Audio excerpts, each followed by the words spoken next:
Hello and welcome to Dudes in the Cheap Seats. If you are a returning listener or subscriber or one of our very valued patrons, so glad to have you back. If you are a new listener or subscriber, thank you for taking the time to check this out. If you dig what we're doing, please hit like and subscribe. It is a passive gesture that goes a long way in promoting the channel. I want to remind you that TIR is listener funded. And if you do enjoy shows like this and all the irreverent madness that we produce here on TIR, then become a patron or a paid YouTube subscriber. You will get access to our patron only champagne rooms and our movie nights and early access to the TIR monthly ish essay series, The Crisis Papers. Also, after the main show tonight for patrons and paid YouTube subscribers, we're going to watch the one that started it all, the original John Carpenter's Halloween. So if you want to join us, become a patron or click the join on YouTube and you're in. So after the show, hell, even if you're listening to the audio version of this and want to watch Halloween with all the pre and post movie conversations, become a patron. You'll get access again to the champagne room. You get to join us for these movie night watch parties. And if you can't make it live, you'll be able to watch it on the replay unless I forget to hit record. Like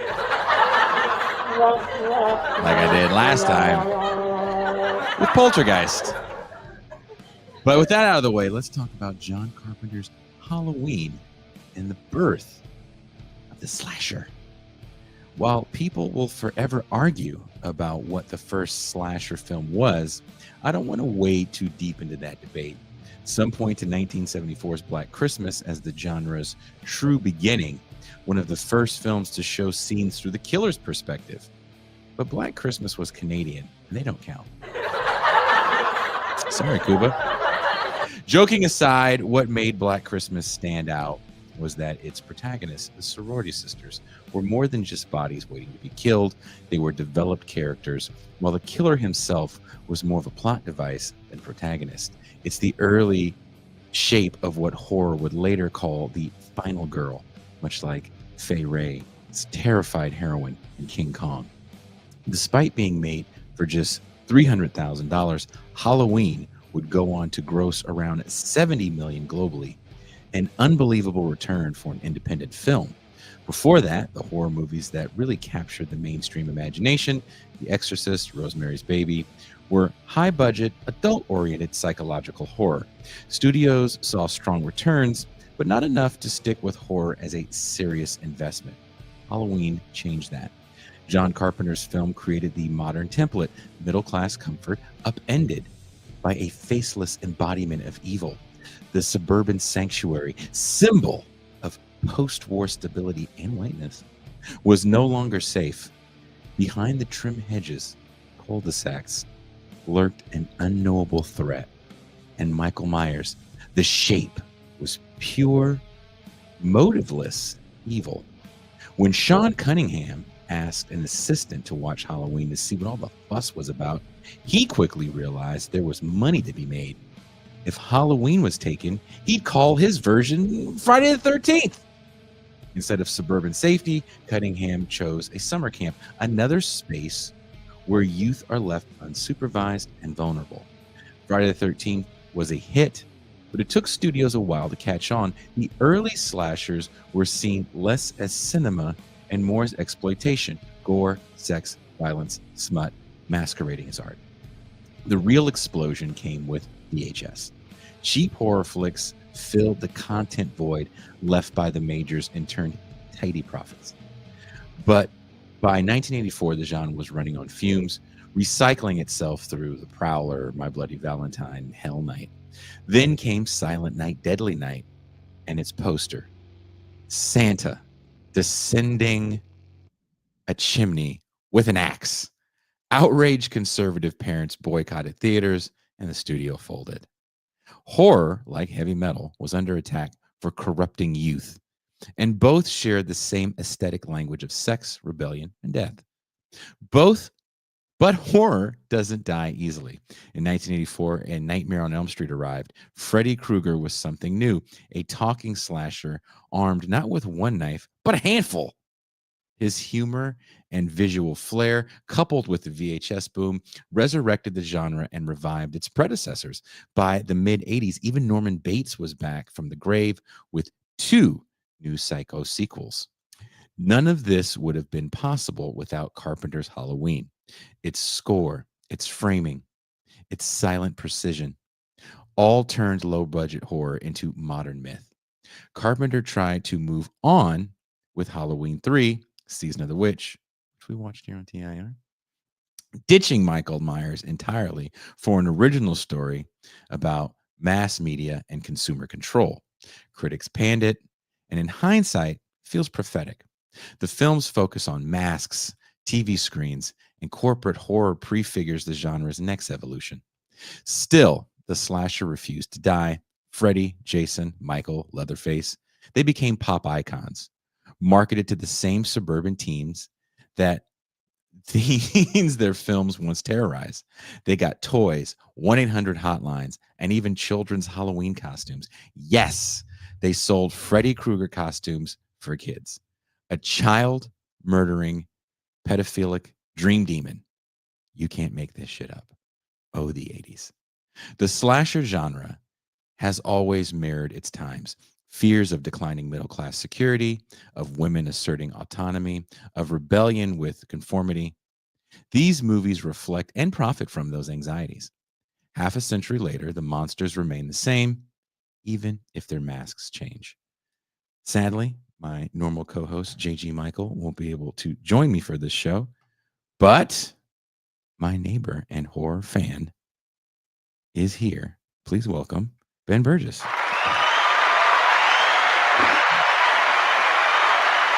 What's going on?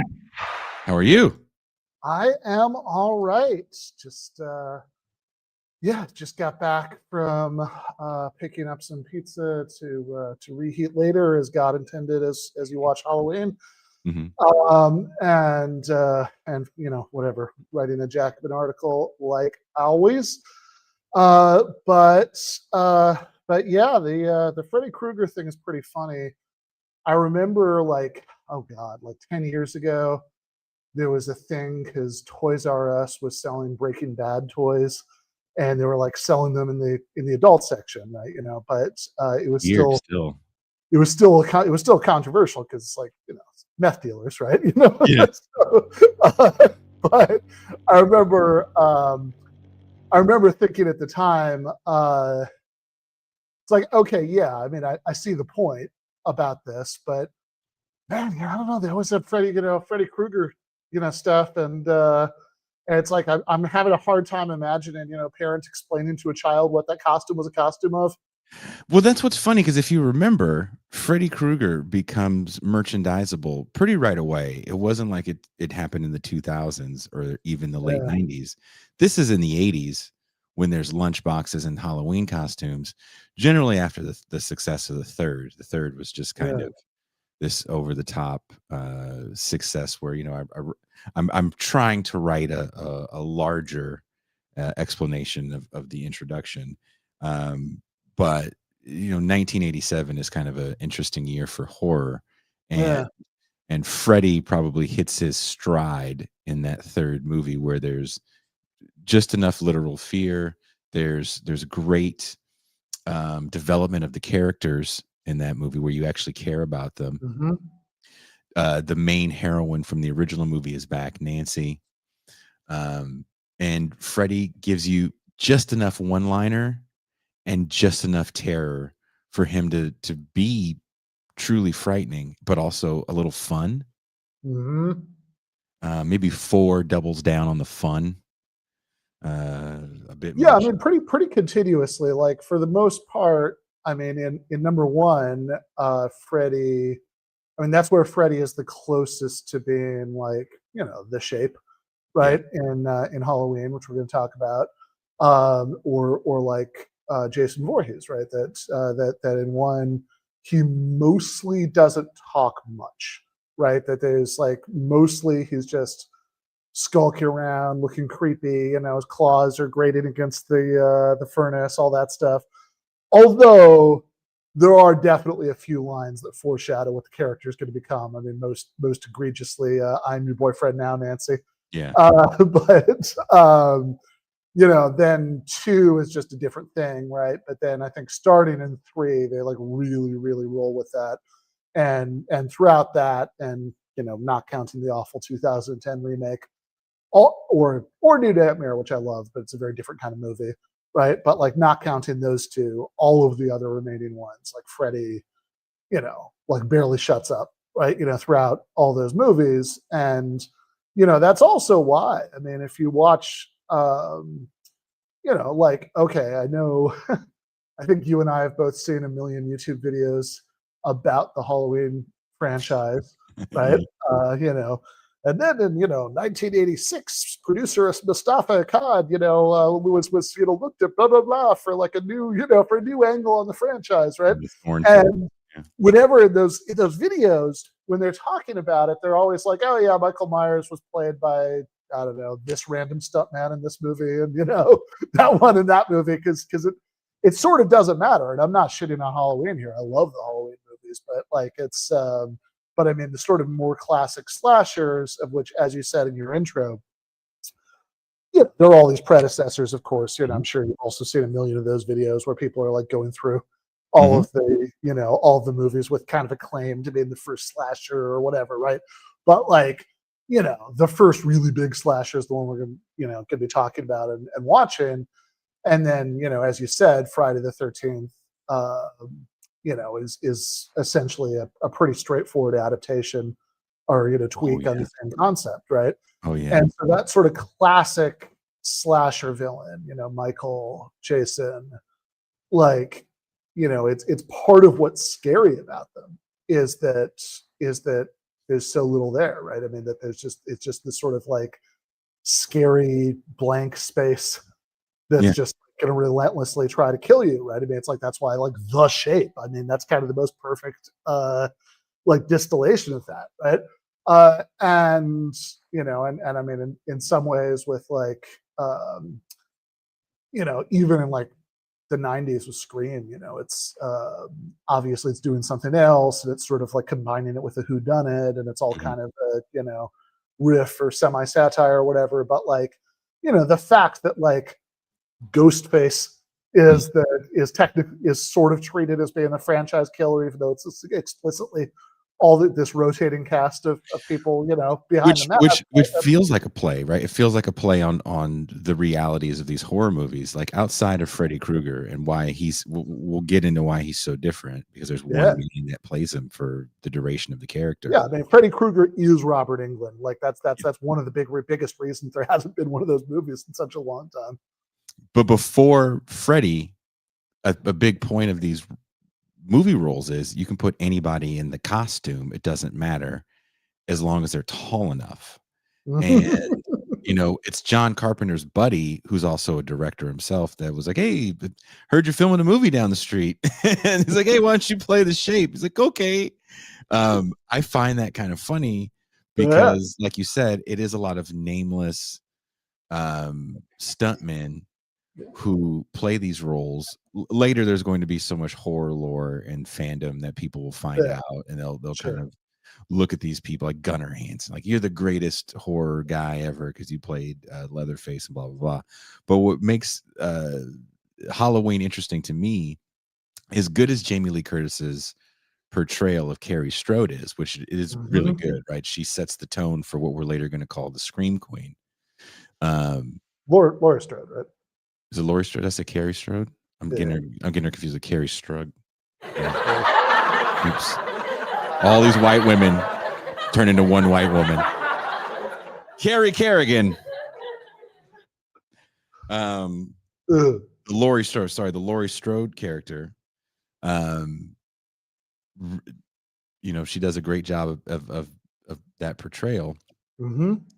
to the point where she's one of the few people that's kind of married to the movie, her and the character. A lot of that has to do with building out the mythology as well in the second film, where she becomes a relative of Michael Myers, and the reason why he's looking for her is because they're family. But let's just take the first movie, at face Yeah. value. Another thing that people have to realize that's very, very important is no one's looking at franchisable characters when they're making these films Wow. until later Right. because we don't know what franchises look like.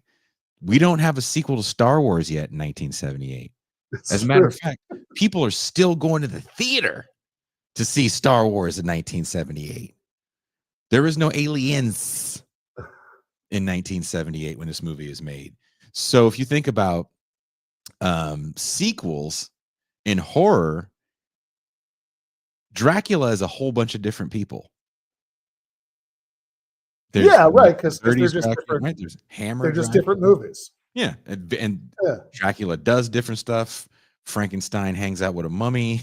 They go to Kansas and I mean, Japan. I know, like when Friday the 13th, when they decided they were going to do a part two where Jason was going to still be alive, like almost nobody who was involved in the original movie was like, because everybody was kind of like, wait, what? Right, and part of that's just because like the specific mythology didn't make sense, but I also think part Yeah. of it's just like we did that movie. What are you doing? That's how Carpenter feels about the first Halloween. He's like, I killed the guy off. Yeah. It's done. But a lot of movies end with a twist. I've been watching noir films of the 40s and 50s. They end with a twist.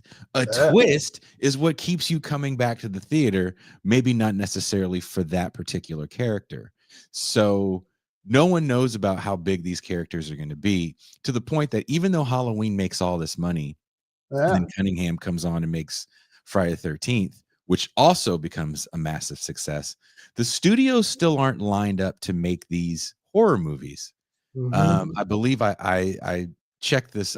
I went to go look for it and found some interesting. There's not much academic writing on slashers, as you can imagine. But one of the few things I found, did some pretty interesting historic research, and there was like 3 studio films lined up after the success of Friday the 13th, and it was Hell Night, My Bloody Valentine, and one more that I can't remember. And these movies are kind of in line with Halloween. There's also some serial killer movies that come out a little bit after Halloween as well. Miss 45, Maniac. But those movies take place in a different setting. It's not the suburbs. And I don't really throw those into the slasher category because these are more character studies of what's going to be the killer. And they're just dark, urban, gritty character studies to me that use horror as a device. And if they were called something else, I think it would still work. I mean, one of the things about the first Halloween that's really striking, if you go back and watch it, or even the second, right? I mean, I know Carpenter said that he was like kind of like drunk the whole time he was writing that because he was like, I don't, whatever, right? But even the second, because he does turn in something very solid there, but it's also like very similar, right? I mean, it sort of throws in that thing that became so important in all the rest of the movies about Laurie being Michael's sister, just to sort of like, just so he's not like really just doing the same movie again, right? To advance the plot a little bit. But certainly in the first one, and again, this is largely repeated in the second.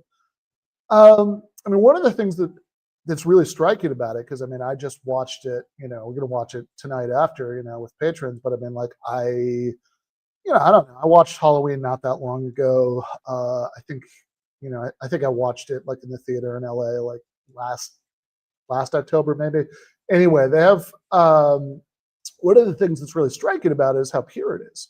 Like, because so many other slasher movies, because like a slasher movie is a thing, they're they're like that alone means that there's a sort of to some extent like a built-in pressure to like do something with it, right? That like you're not just doing a slasher movie, you're doing a slasher movie that's also whatever, right? That's like you're like telling some kind of story through a slasher movie in a way that Carpenter clearly, obviously, because it's like kind of the first big one, Carpenter doesn't feel any pressure at all to do in the Halloween. I mean, it's just this sort of very pure distillation of like all that movie is really, right? Mhm.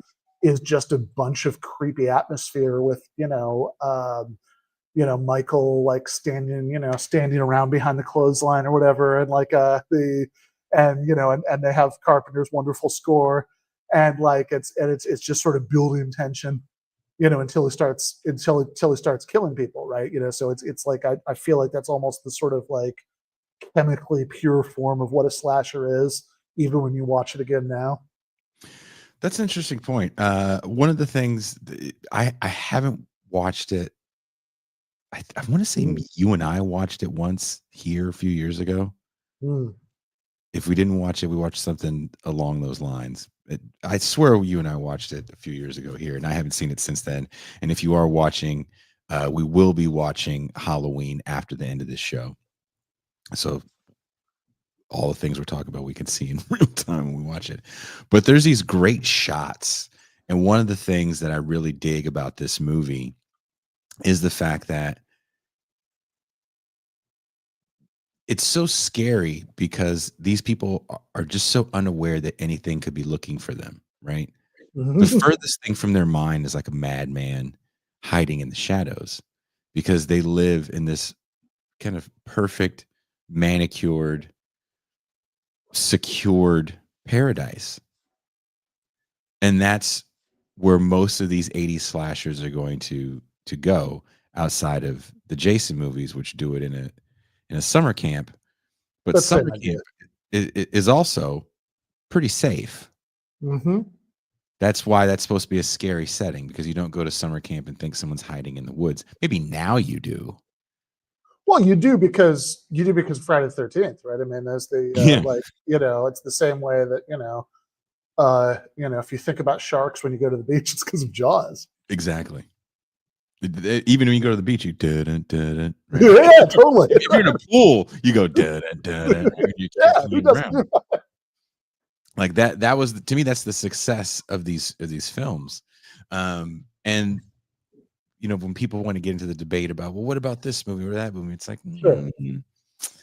if they take place in a city, it's not the same thing. It's such a different film. Well, what are the? Because I was thinking about this earlier because you shared with me the intro that you read off earlier, which we might or might not be turning into something else, but like but so I was thinking about this. I was trying to think about exceptions, and it's like, look, I can think of you know horror movies certainly that have like urban settings, and that's even like part of the horror, right? In one way or Mhm. another.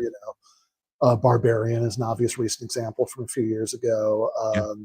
Yeah. But of course that's not in any sense a slasher movie, right? It's a very different kind of horror movie than that.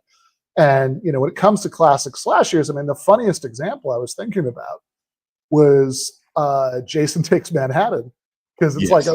okay, right there in the name, it's claiming that it has an urban setting, but it really doesn't, right? Like it's Yeah. like an alternate title for that movie could have been, Jason does a 15-minute stopover in Manhattan. Mhm. Because if you actually watch it, and because there's something very wrong with me, I've like watched every single one of the those movies not that long ago, right? Just out of a sense of completeness. But um, if you actually watch that movie, even there, right, the one with Manhattan in its title, it's like, yeah, it's got some Manhattan scenes, Mhm. right? But most of it is set on this fun cruise ship that's like taking these graduating high school seniors on their like fun trip to New York, right? So it's still very much the like you know safe, not suburban, it's on the ocean, but safe suburbanite sanctuary. Yes. Uh, and then the settings start changing. Jason goes to space. Um, And notably in Jason Goes to Hell, he does not there's nothing in hell in that movie. Right? yeah. Like it's Oh yeah, I forgot it's he goes to hell. He goes to space. like it's all like Jason Goes to Hell is just all like at a diner, or like they actually even kind of go to the camp in a couple scenes, and Mhm. like it's all these like pretty safe, conventionally safe kinds of environments. I mean, and even and like Jason Goes to to space, or Jason X, I guess is the proper Christian name of that film. But even Jason X, it's like, yeah, it's in space, but it's like the kind of space voyage that is it's not like it's portrayed as if going to space is an innately scary thing. I mean, there are literally like graduate students who are on this like space flight is because it's like part of their like vaguely defined research thing It that has they to be do. right. They have to kill young people. It almost Yeah. some of those movies, a lot of those movies feel like cash-ins on the IP. Yes.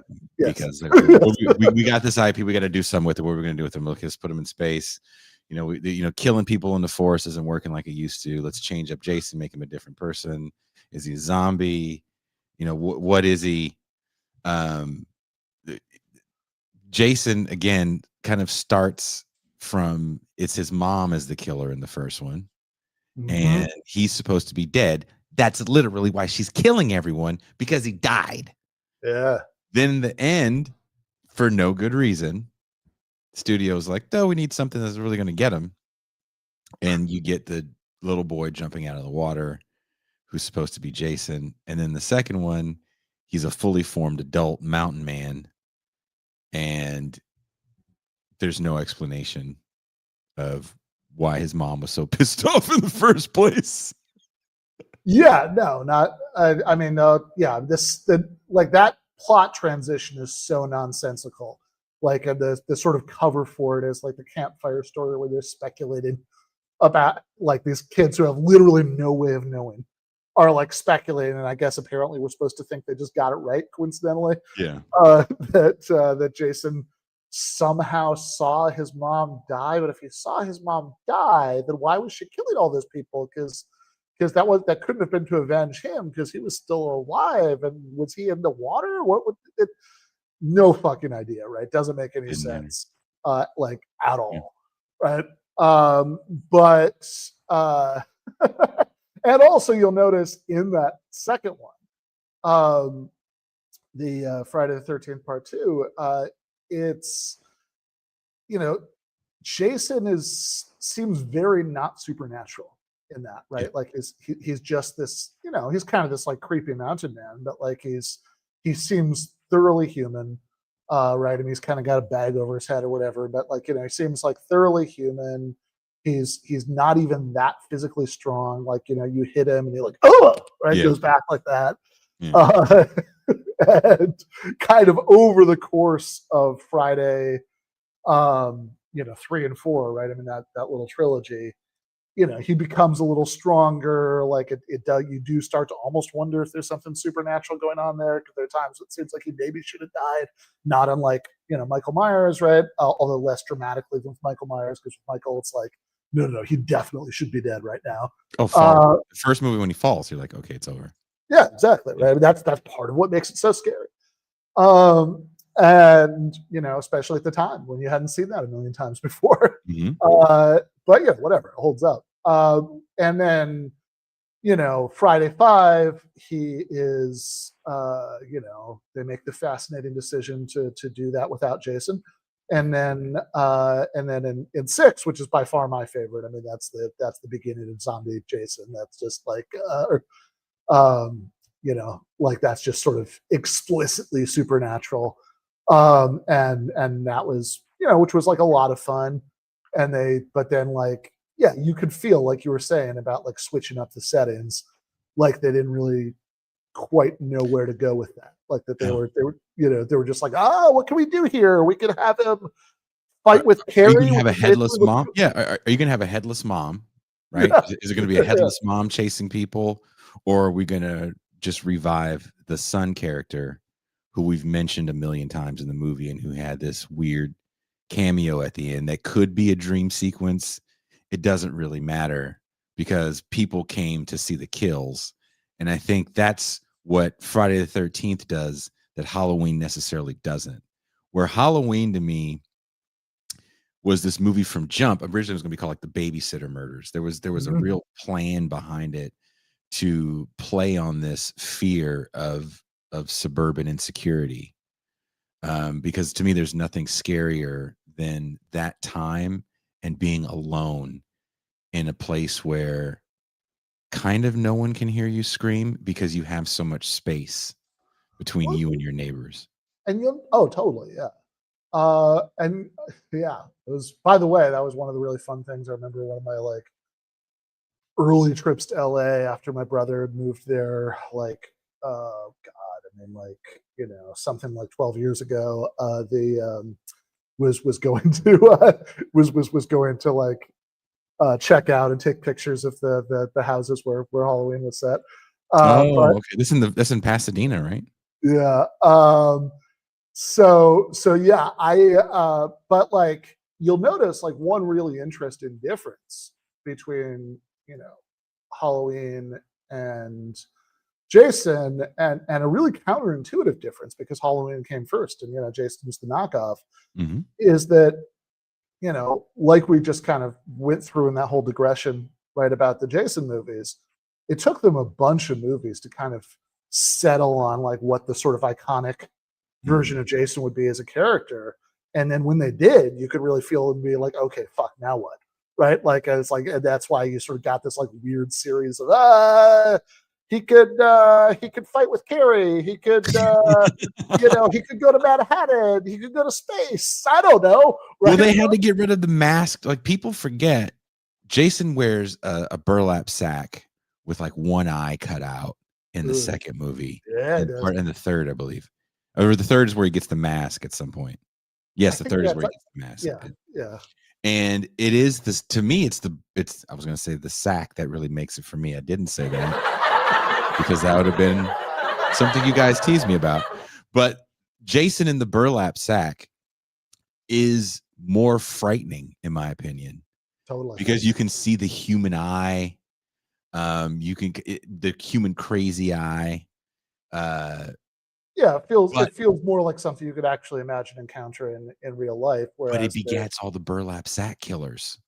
There's of which they wish they like had it still haven't stopped making, I think. But yeah, yeah, like, yeah. And so the hockey mask really goes, this is our thing. It's a hockey mask. It's not a burlap sack. yeah.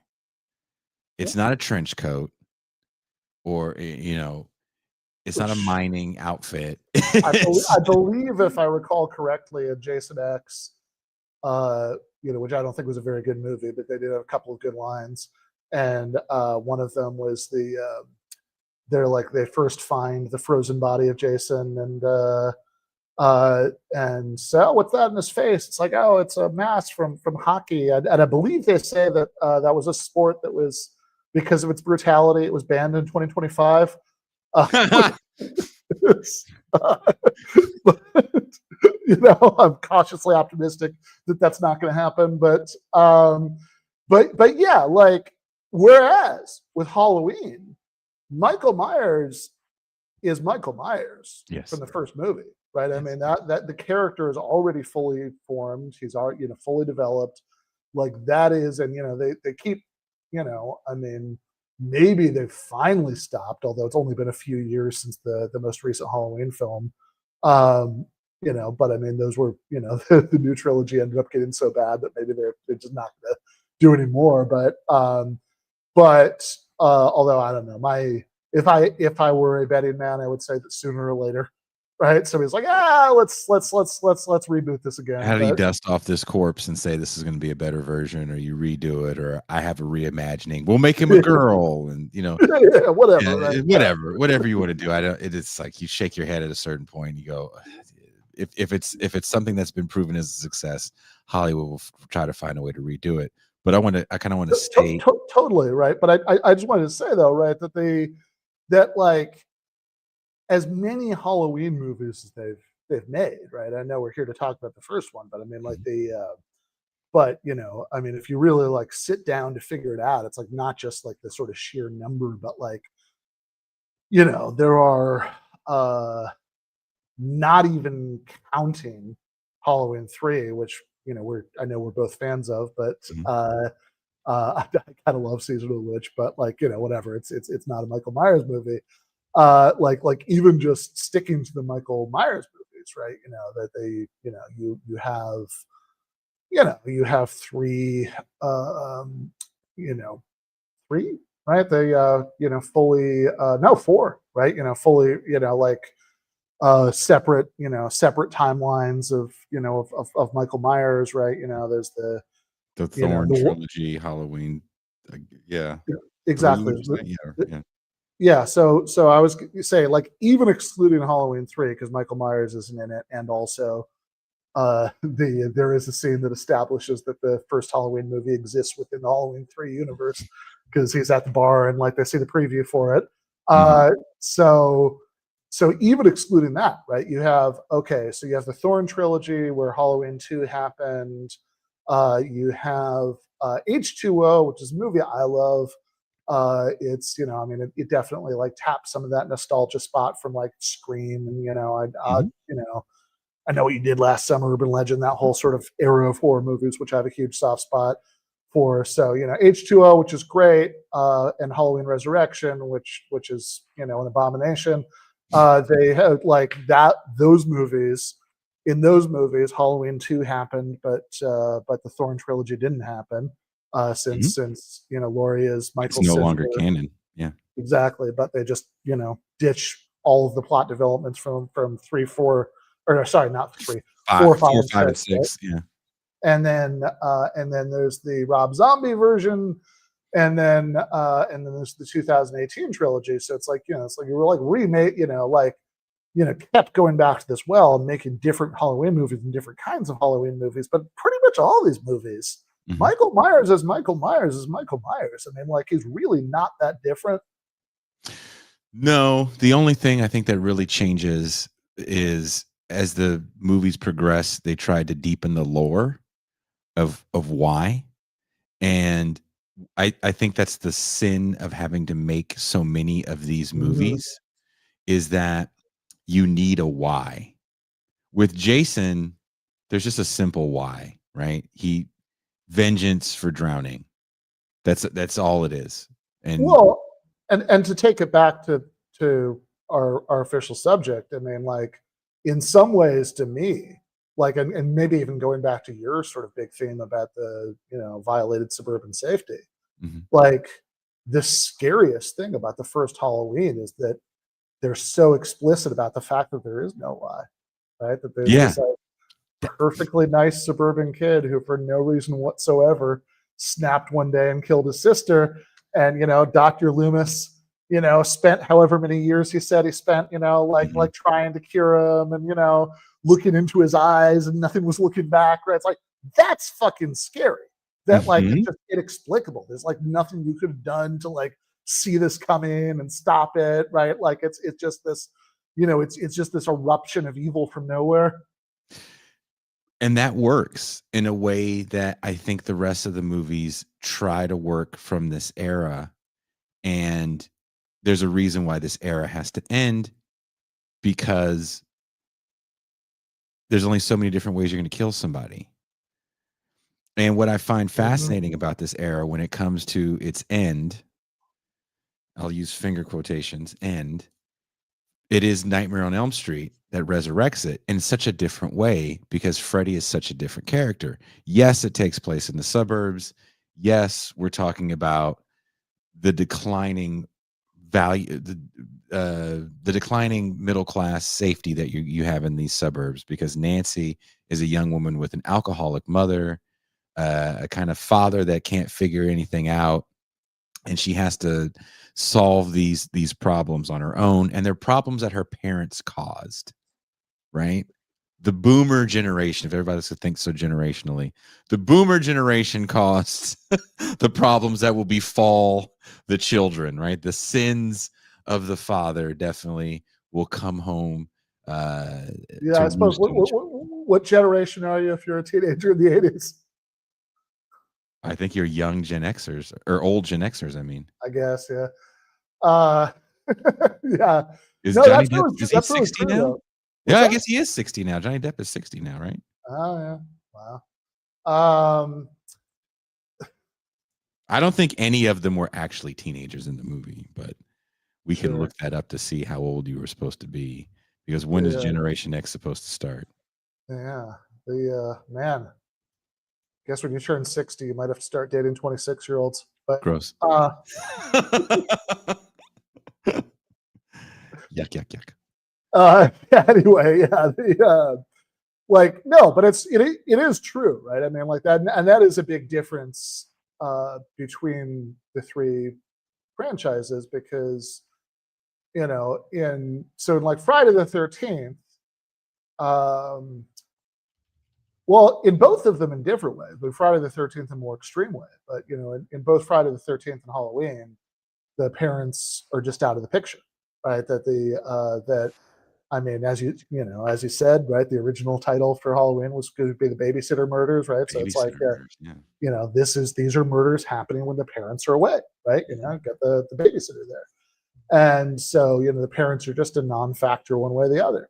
And then, of course, in Friday the 13th, there's a sort of even more complete way of making the parents a non-factor, which is that you have the all this is happening at summer camp, right? Like Mhm. definitionally, the parents are back, in whatever suburb you came from, right? They're not out in the woods with you.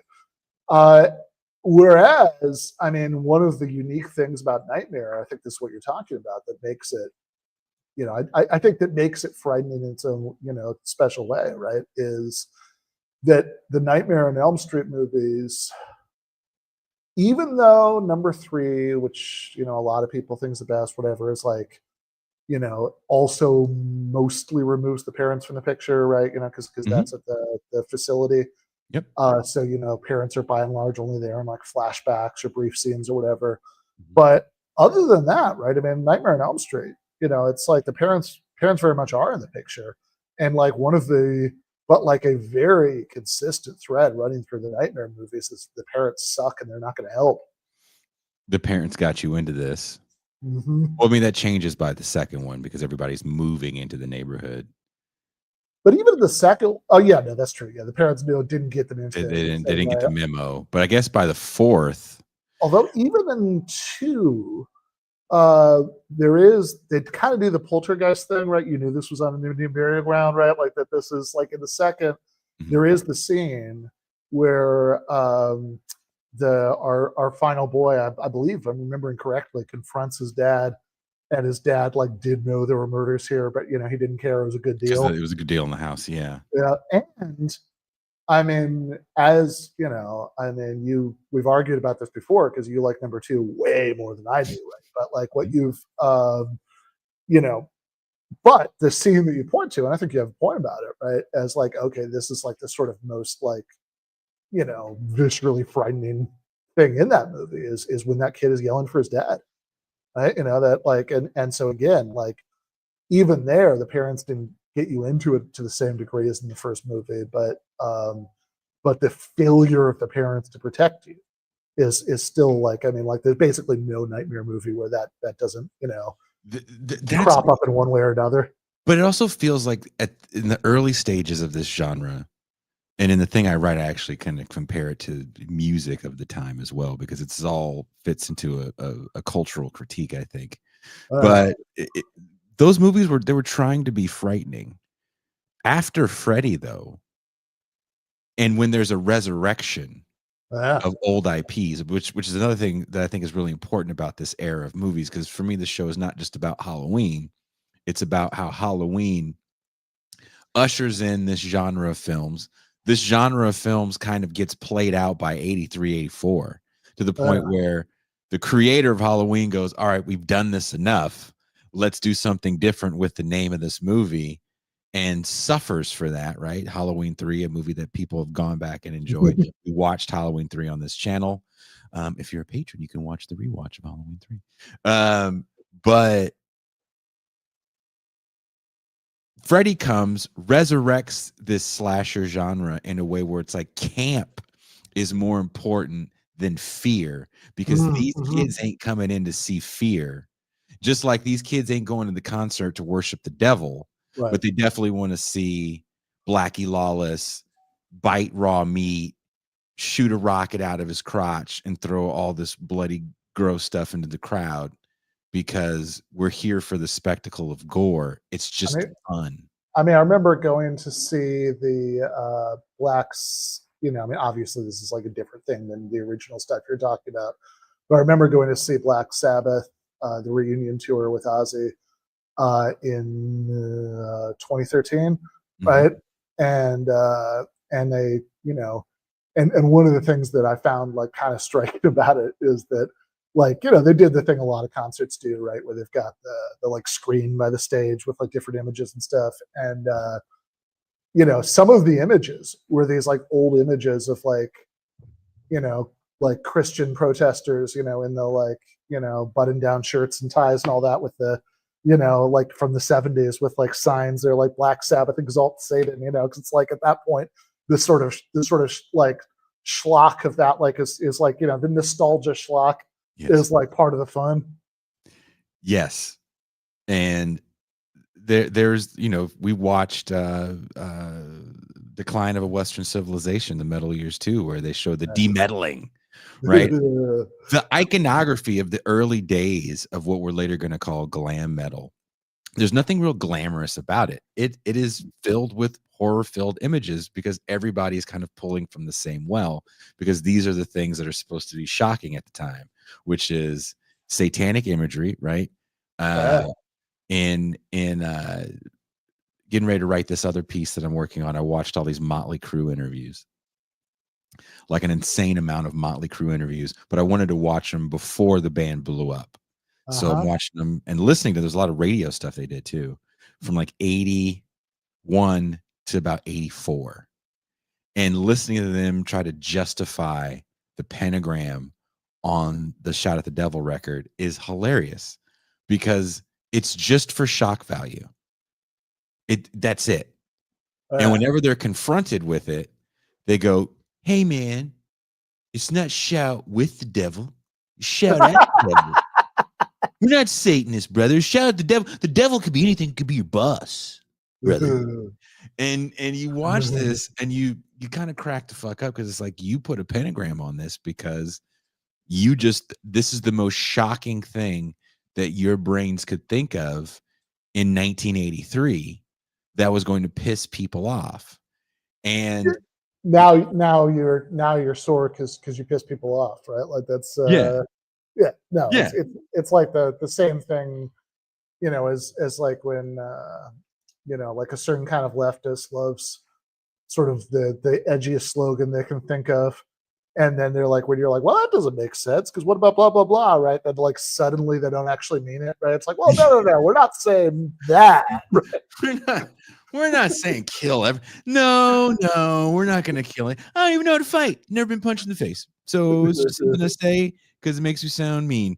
And that's a lot of what you get with these movies, where they're playing on this thing that's scaring all these conservative parents, until you get to Silent Night, Deadly Night, where another thing that's happening is people have to realize that Halloween was like a day of the year. When they're looking for marketing for the movie, they're like, babysitter murders, I don't know if that's going to work, but what about a day? It could have been April Fool's, it could have been Groundhog Day, but they chose Halloween. This is the scariest movie. For Groundhog Day, that'd be Happy Death Day, but yeah. Oh yeah, Happy Death Day became Groundhog Day. But what I've found like funny of that is, after you get Halloween, then you get all the holiday movies. Mother's Day, April Fool's Day. So it's a matter of time before someone. Anybody done an Arbor Day movie yet? I haven't seen the Arbor Day one, but there's a few Thanksgiving movies that don't have Thanksgiving necessarily in the title. Look, years later, there's a movie called Thanksgiving, and it's just funny. But there's movies that took place around the Thanksgiving holiday as well. That's called Thanksgiving for a few years ago. Am I making that up? There's a movie called Thanksgiving that was a horror movie from a few years ago that was a little bit of a joke. Right. No, yeah, we're talking about the same movie. Yeah. There's also a movie called Thanksgiving. That a friend of mine did some practical effect work on. Yeah, but you could do an Arbor Day movie with like some knockoff of the Evil Dead tree. I'm trying to think of Arbor, maybe Swamp Thing and the Evil Dead tree is the Arbor Day movie. I don't, but there's so much. Okay, that works. So let's find a holiday, and we'll just do the same thing with a holiday. We have to figure out how we're going to work this holiday into it. And Christmas, there was many Christmas movies. There's a movie called Christmas Evil, Yes. starring Fiona Apple's dad, which isn't really so much scary as it is kind of a character study of a man that's losing his mind around the holidays. It's actually a pretty good film. No, I mean it is pretty good. I mean, like that to me, that movie is just kind of sad. Yeah. Yeah. And you wonder, like, is it real for him? What's going on? But when you get to Silent Night, Deadly Night, which isn't that great of a film, it's kind of a cut and paste slasher movie, right? There's a bit of an origin Flag story. Day almost sounds like it should be in the Purge universe. Ooh, that would be interesting. How you fit Flag Day into a movie? Don't tempt Hollywood. But you know, it's funny. I think at this point, Hollywood's like, we have our days that work. Actually, 4th of July, because the fireworks are going off, so the noise masks the killings. Like You would think. something there. Right? I don't know why they never thought to do that, but you know, but Christmas was the one that they were like, we got to get a Christmas movie. Everybody loves Christmas. We're gonna. No one ever did it. I feel like there have been a lot of Christmas horror movies. Actually. There's been a lot, not as many Easter ones, but it is with Silent Night, Deadly Night that there's so much of a pushback because of the ad campaign, which again is how far can we go with something? Santa Claus, who, you know, I think I say in the essay, you know, everybody's favorite home invader, Santa Claus, is going down a chimney with an axe. And all these moms are like, bridge too far. The movie actually made money, but the studio ended up capitulating, pulled the ad, and eventually pulled the movie from theaters. I think it was in less than 400 theaters, but you know, it made its money back, which is all that matters. Yeah. No, I was thinking about this. Yeah, I mean, I think like there is actually something interesting about thinking about why, you know, why some of the holidays work and some of them don't, and some of them, like, you know, even if there are movies, you know, like they always just sort of like it just sort of innately sounds like a joke. Yeah. Right? Like even though I guess there are a couple of Thanksgiving horror movies, the idea of a Thanksgiving horror movie just kind of sounds like a gag innately. And you know, same if you're going to do like an Easter horror movie or whatever, right? Whereas Christmas, for whatever reason, works, right? Like that actually like feels like a sort of natural horror movie day.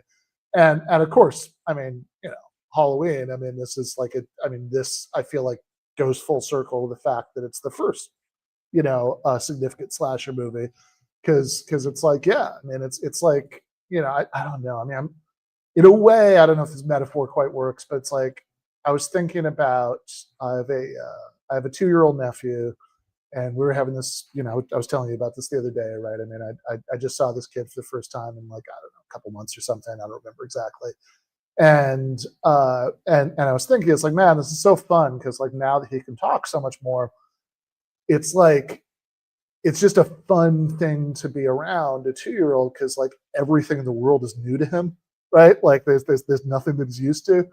And so, you know, the conversation with him was like, oh, what are you going to be for Halloween? Ghost, right? What are you going to say? Boo, right? Like, and it's kind of the same thing, right? It's like, yeah, and then you're doing the first one. So it's like, you know, you don't have to get creative about which holiday you're going to have your horror movie on. It can just be fucking Halloween. Yeah. I did pull up a list of the Thanksgiving horror movies. That is more than I thought. Thanksgiving. But I don't know why Boogeyman is on the list. Maybe it takes place there in Thanksgiving. This is a Boogeyman from 2005. Yeah. Thanksgiving. Thanksgiving a little bit, but yeah. Thanksgiving 2. Yep. Home Sweet Home from 1981. I don't know why Addams Family Values is on here. The Last Thanksgiving. It's on Tubi. That's going to be a good one. I got to put that in my queue. Thanksgiving 3. They made 3 Thanksgivings. Blood Rage. I do know Blood Rage from 1987. That's an interesting movie. Black Friday, the day after the shopping holiday, has its own horror movie. Yeah, that almost feels like a different thing than a Thanksgiving movie, because I'm guessing, I haven't seen it, but you know, I can totally imagine a Black Friday horror movie. Yeah. Pilgrim, Amityville Turkey Day. Also a Tubi movie. Like a lot of these just get silly because it is the gore that we're here for. And there are some people that can make these horror comedies and really make them work. And I think a lot of that has to do with movies like Nightmare on Elm Street, The Yeah, Toxic Avenger, these yeah, movies actually hitting and resonating with people and being so successful. And when VHS comes into play, right, where we can now rent films, we no longer have to go to the theater or the drive-in, and you can watch movies from the comfort of your own home. It is the ease and low cost of horror movies with coupled with the high cost of reselling these video cassettes, because there really is no wholesale market for these things at first until Blockbuster comes in the picture. That's later down the road. So the companies that might have the rights to some of these old like made for TV movies, they can sell those, use the profits from those, and actually produce their own films. And you get the rise of some of these lower budget filmmakers like Charles Band, who really took advantage of that with his movie companies and made some like classic straight to video horror. But those mhm, movies just definitely every so often you get some brilliant films in there. Like we watched uh-huh, Video Violence on this channel. And Video Violence was a movie that I'm not gonna lie, I had never seen back in the day. And it is a shot on video horror movie, but it's really good. The premise behind it works. It's kind of making fun of the ridiculousness of the rating system and the way yeah, people feel kind of safe within the boundaries of these rating systems and not even taking the time to look into, you know, what even they're showing their children. Um, mhm, so there's a lot of freedom in this moment, but there's also a quick buck to be made. And I think the quick buck is going to trump freedom every time. You're just going to make the same thing over and over again. And for my money, it's the end of coming to the end of this era, which is around 87. So again, yeah, the thing I write, I kind of compare it to the music as well. 87 is kind of the end of the quick glory period of this flamboyant, over the top music, and the movies are mirroring it, in my opinion, where everything is just you want more fucking men in makeup. Here's Poison. You know, and here's yeah, 100 other poisons, and the movies uh, are the same way. You want more blood? Here's a holiday serial killer for you. There's gonna be so much blood and titties. We're gonna give you so much blood and titties. And then 87 comes, and much like for the music, where you get the rise of the thrash metal guys, um, and you also get, you know, the guys even from the quote unquote glam scene like Guns N' Roses, they're a little more serious, and it starts to put an end to that music. The same thing can be said for some of these movies that come out in 87, and some of them are big studio movies. Near Dark, Lost mhm, Boys, The Stepfather. These are movies that are like for Lost Boys, for example, that's Dracula meets Peter Pan without the mhm. camp. It's legitimately kind of scary and good and fun. Oh my god, I love Lost Boys. I mean, I mean, it's like, yeah, it is a little scary. It's definitely having fun with itself, right? Like I mean the comic book stuff, right? Those two kids, you know, the vampire killers, the like the very very end of the movie, right? Is definitely like a fun note, right? You know, Yeah. but yeah, there's some creepy, uncomfortable stuff along the way. Like Lost Boys, you know, Lost Boys is great, and you know, and Near Dark. Man, 1987 was a good year. Yeah. Uh, Nightmare 3, right? yeah, Freddy hits his stride, Nightmare 3. yeah, yeah. No, that was great. I mean, but again, I think one of the interesting contrasts to me to Halloween is that Halloween in this odd way. I mean, considering that this is we just established that there are four separate timelines, not counting Season of the Witch. Mhm. But in this odd way, it's very static. right? That it doesn't, that there's really not a lot of like, look, I haven't loved every Halloween movie. I think, Resurrection was awful. The first Rob Zombie one I hated enough that I never watched the sequel. The 2018 version, like I liked the first movie fine, but the second, it left a horrible taste in my mouth. I never watched Halloween Ends, but like, so it's like it's not that they've consistently been great or anything, but like the formula has, I think, worked well enough that it's stayed really stable, right? I mean, like if you think about it, like there are no Halloween movie like, if you think about the progression of Freddy, or the progression of Jason, like I mean, Freddy again, like his, like really comes into himself as a character as those Yes. movies go on, and like Freddy's Dead, right? Whichever that one was, right? They add in like all kinds of zany mythology. There's whatever different ways that they do tweak the formula a bit, even there. Whereas Halloween, it's like, look, I mean, Michael Myers never really gets any more like more supernatural or less supernatural, than he already was, right? Like he just stays the same, right? Because it's like the thing that's scary about Michael. I mean, like as much as like I hated the Rob Zombie version, because I think, for one thing, Rob Zombie, I mean, as we've discussed many times, I find his like obsession with rednecks a little distasteful, right? Yes. Yes. Yes. Yeah. Like I also, it's like that's weird, right? That you're like this obsessed with making fun of these people, but and then also, though, it takes away the scariest thing about Michael Myers conceptually, right? That it's just like this totally inexplicable thing, and it's like, oh no, we need an explanation. His parents were really fucked up, but even in that movie, like when you actually get to the scenes where Michael Myers is doing his shape thing and just sort of skulking around houses with knives, I mean, he doesn't fuck it up. It's like no, those scenes are good. It's like and It's because they yeah. like they never, because it's so primal, right? I mean, this is just like the basic concept of what Michael Myers is just it's kind of like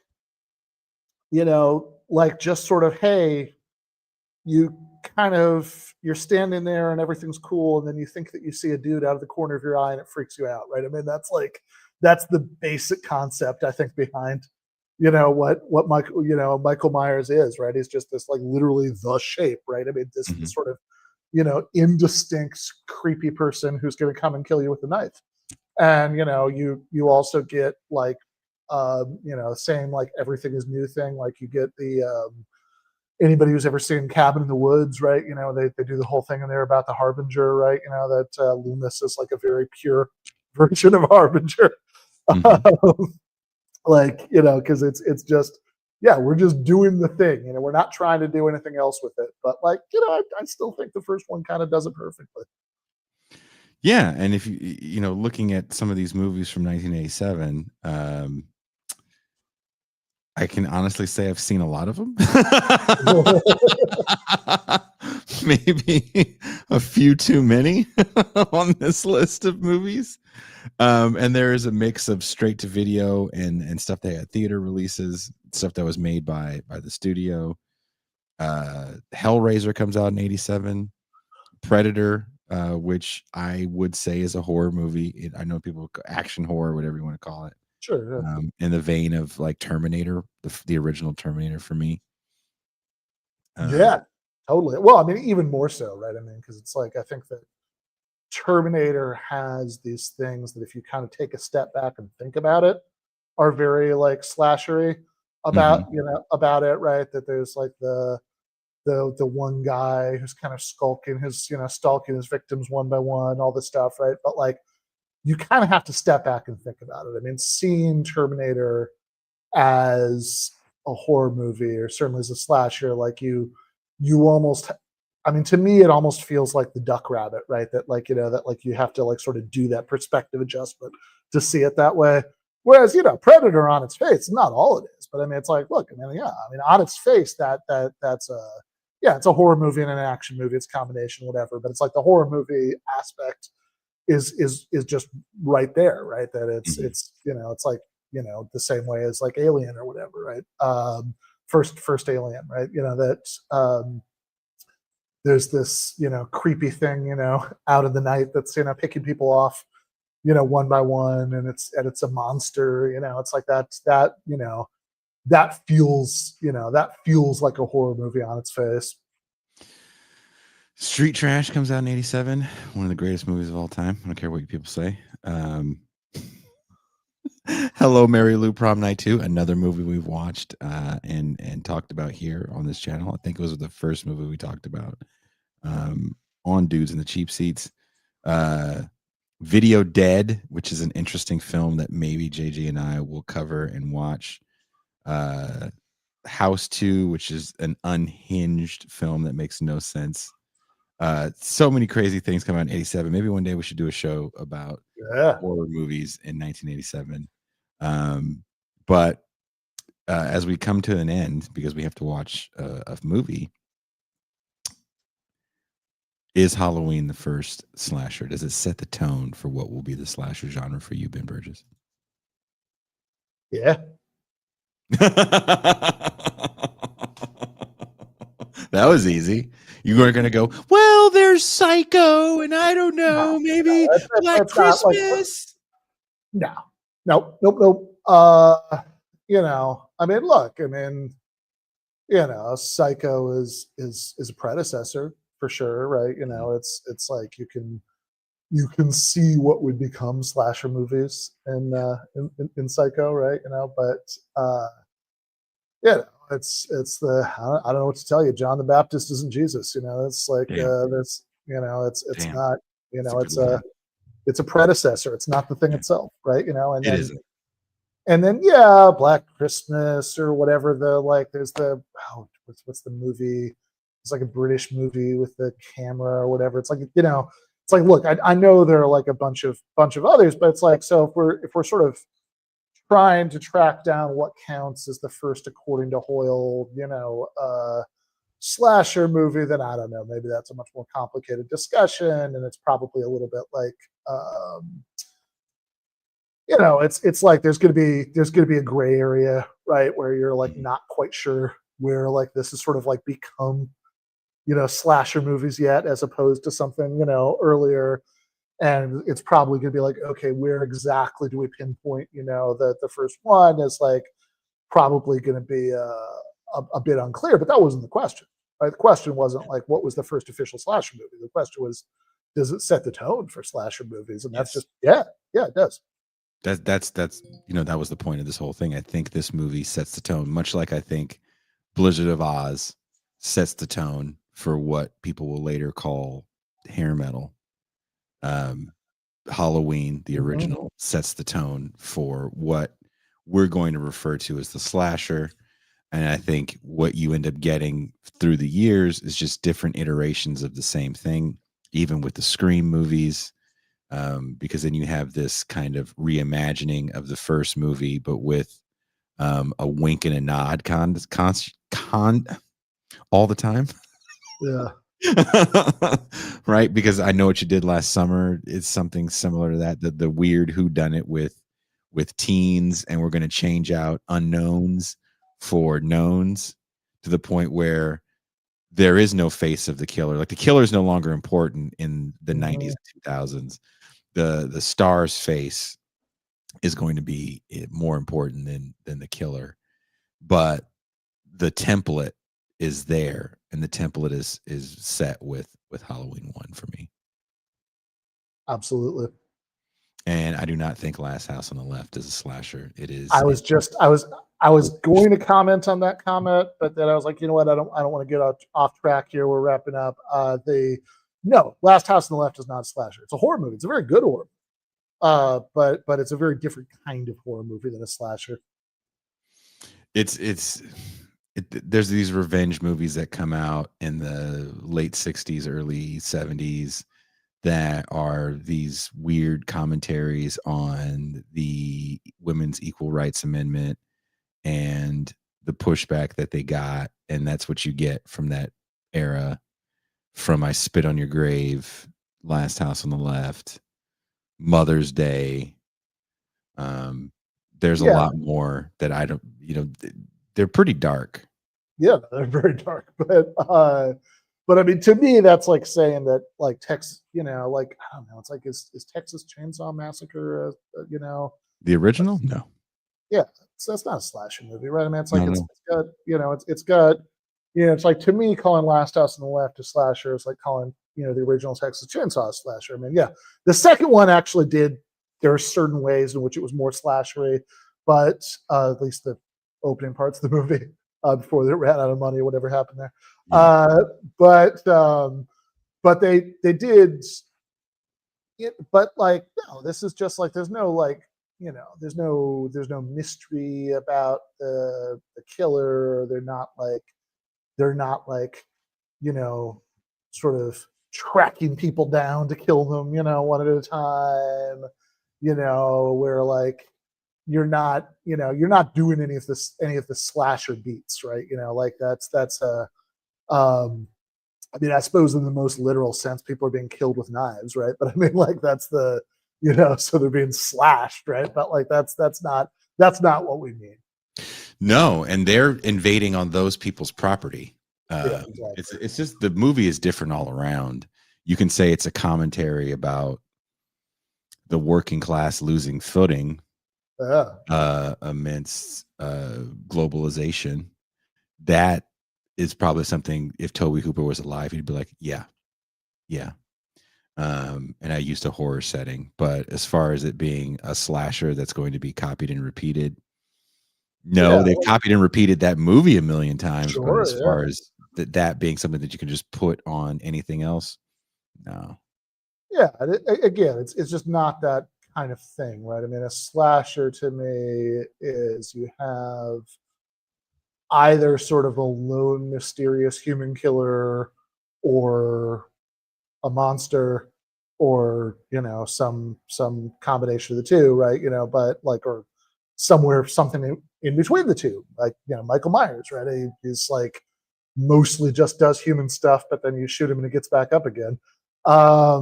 That you know, but that's like that's and that individual killer is is going after people one at a time in a certain way. I mean, that's just a very different thing from like you stumbled onto this family of cannibals, or you've or you have this like interaction with this like gang of sociopaths who follows you back or whatever. Yeah, it's its own thing. If you want to throw it into the slasher category because of the iconography Yeah, of the new universal monsters, I guess you call them, which is Leatherface, Michael uh, Myers, Freddy Krueger, and Jason Voorhees. Like I get that, but although there's also something a little bit funny even about that, right? Because it's like, yeah, like Leatherface ends up in that iconography, but I mean, like he's part of a family of those guys, right? I mean, the only yes, reason he's in the iconography is that he's the one who looks cool, right? Or like has that sort of like slasher look to him, right? But it's like there's not like it's like could be anybody in that family, right? I mean, like is nobody the wants to be grandpa, right? No one dresses up like grandpa for Halloween, or the guy that the crazy hitchhiker, which they kind of turn into, I forget his name in the second one, where he would burn he had the metal plate in his head that Bill Moseley plays in the second one. But again, we're getting off topic. If you want to join us for tonight, become a patron or a paid YouTube subscriber, and there is a link. We could join us for the movie night watch party. And tomorrow, starting at 3 p.m. Pacific, we're having the Halloween TIR Spooktacular.